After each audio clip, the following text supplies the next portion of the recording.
Hello, in this training video, we will cover how to refund a payroll item outside of a payroll. The first thing you'll want to do is find your employee. I like to use the employee dashboard. Alternatively, you can go to core payroll item and find the payroll item in question. I like the dashboard because I think it's a little less prone to error. I don't have multiple other records on the screen. I'm only dealing with one person's record. So from the dashboard for my example, I'm going to click on payroll items. You will want to find the payroll item in question. In today's example, we're going to do a refund to this person's city tax item. The example here is, maybe they left employment from the district and we ended up withholding some city tax that we shouldn't have. So what we're going to do is go down to the error adjustments. We're going to enter in the amount. Since we want to refund this person, we're going to enter a negative. I'm going to enter negative $100. I'm going to type a description. I would encourage you to put good descriptions in. That way, in case there's ever a question that's going to help you remember, if audit ever looks at something, this is going to help you hopefully remember that, hey, she left, I refunded this. So I'm going to type in refund for withholding in error. Whatever helps you. This field is free text. I'm not going to enter a date. The reason you would enter a date is if you want this to pull in on a specific payroll. Since we are not going to pull this in on a specific payroll, I'll leave the date blank.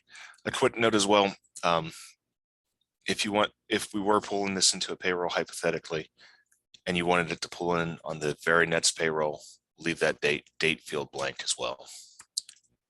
So we're going to click save, and under processing, payroll item refund.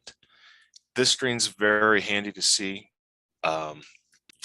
Regardless if you process the refund through a payroll or through the process I'm going to show you, all of your payroll item refunds and adjustments will sit out here, and you're able to look at them and do some editing on them if you need to. Once they are processed, they will disappear off this grid, but while they are pending, they will show here.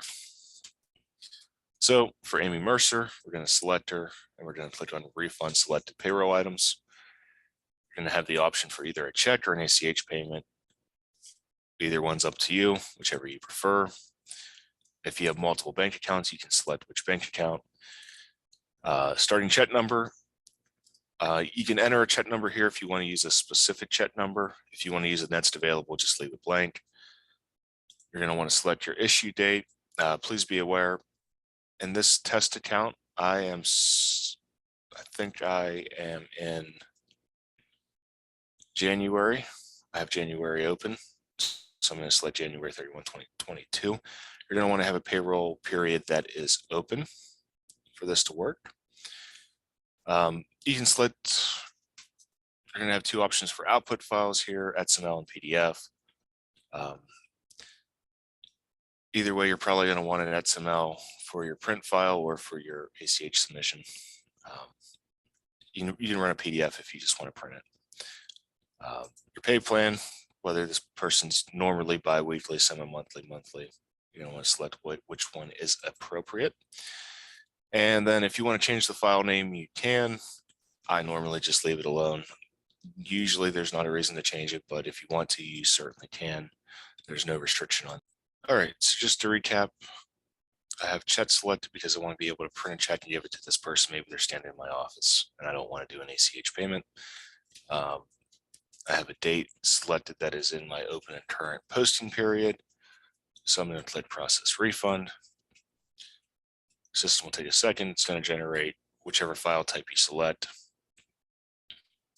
Close out of this. As you can see, the error adjustment for that negative $100 is gone. I now have an XML file. I can run that through whatever printing software I use to create a check, and I'm going to be able to issue that check. If we want to go and look to see how this paid out, we can go to the payments menu, click on refund, and we're going to see that we created a refund payment for Amy Mercer. There's the payment number. if we go to the refund checks, there's our check number, with our description amount of $100 is what we're paying, or we issued it on 1/31/22. Transaction date, it happens to be that it's 2/3/2022 right now. That transaction date is always going to be the day that you initiate that transaction. For whatever reason, if you lose your XML file, you can always come in here, select that, and click print checks. That'll recreate the print file for you. Hopefully that helps. If you have any questions, please feel free to put a ticket into fstaffr@OME-RESA. Thank you and have a great day.